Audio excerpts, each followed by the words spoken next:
Joining me now is Charles Schwab's chief investment strategist, Sonders. And Lizanne, great to have you today. Wonder what the market action is telling you here, whether it's about, how high the bar is for earnings results, or whether we're starting to doubt the soft landing scenario that pretty much had infused markets for months now.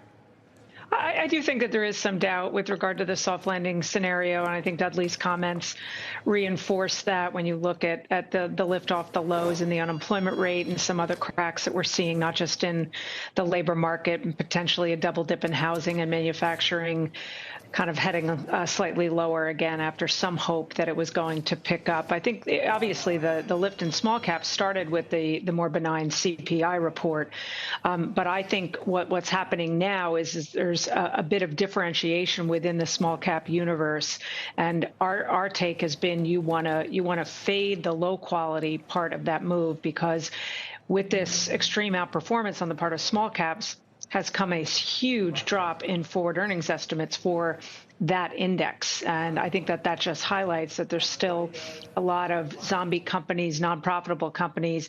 And if you want to look for opportunities and lean into this rotation, you definitely want to stay up in quality. Yeah, it's an interesting point, and Lizanne, one thing that I've been hitting on is normally when you see this huge surge in the Russell 2000, a lot of the lower quality laggard parts of the market, that signifies really, an early cycle move or the end of a recession or something, bad in the economy that's going away. It seems not to be the situation we're in right now. And I guess the other piece of it is we're starting to ask about the resilience of the underlying economy here to some degree. And we had that, op-ed by former New York Fed President Bill Dudley today saying the Fed should cut rates in July. It feeds into a sort of a sub-narrative that's been going on right now. It feels like the market's at least sensitive to the downside risk at the moment. Yeah, we had the Goldilocks moment in the aftermath of the CPI report. We do have GDP and the nowcast kind of hanging in there, but I think that hope for Goldilocks persisting may have dampened a little bit, and we're at that point where it's not just about monetary policy expectations, but the underlying health of the economy. And now it's not just that bad news is good news from the perspective of what the Fed is going to do, but what does it mean for the economy and earnings? We saw so much valuation expansion without a commensurate lift on the earnings front, and now that we've started earnings season, certainly with some of the mega cap misses, profit taking has kicked in.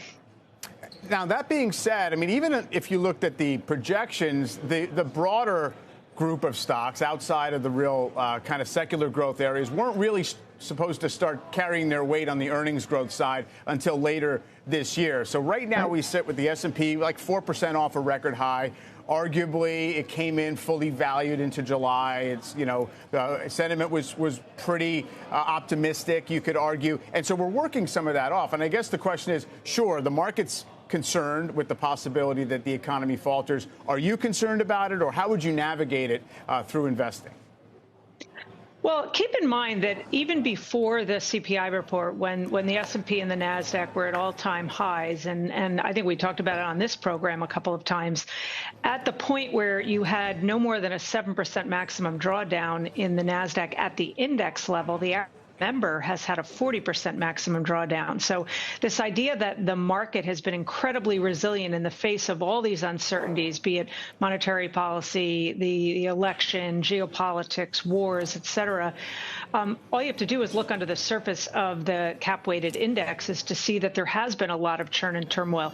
That, in turn, bred opportunity because that valuation gap is so significant between the Magnificent Seven and the rest of the market. And I think there was that setup for convergence here, and that convergence is actually supported by the forward estimates, Mike, to your point, where by the third or fourth quarter this year, you will have seen the Mag 7 forward estimates come down and the rest of the market catch up. And I think that's been part of the basis, the fundamental basis for this rotation that we've seen.